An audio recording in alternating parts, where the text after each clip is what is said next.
আপনি কি ভেবেছেন আপনার নামাজ দিয়ে আপনি জান্নাতে যাবেন? আপনি তাহাজ্জুদ গুজার সেজদা দিতে দিতে কপালে দাগ ফেলেছেন, এটা আপনারা জান্নাতে নেবে না।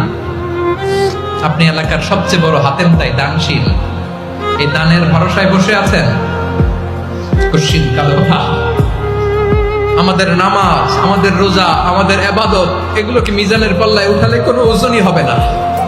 তবে আমাদের একটা কৌশল জানা আছে, আমরা আল্লাহর রহমতের ভিখারি। আমরা সেদিন আগেই গুনার স্বীকৃতি দিয়ে দেব। আমরা বলবো, আল্লাহ তুমি প্রশ্ন করার আগে তোমার একটা কথা বলি, আমারে কিছু জিজ্ঞেস করো না, আমি সব করেছি। এমন কোন পাপ নাই যে পাপ আমারে দিয়ে হয় নাই। তোমার রহমত দিয়ে তুমি জান্নাতে পাঠাবা, তোমার দয়ায় জান্নাতে যেতে চাই, আমল দিয়ে না। পারবেন বলতে? কিয়ামতের দিন আমরা বলবো, আল্লাহ আমার আমল দিয়ে জান্নাত চাই না, আমি তোমার দয়া দিয়ে জান্নাত চাই। তোমার দয়া ছাড়া আমার কোনো উপায় নাই।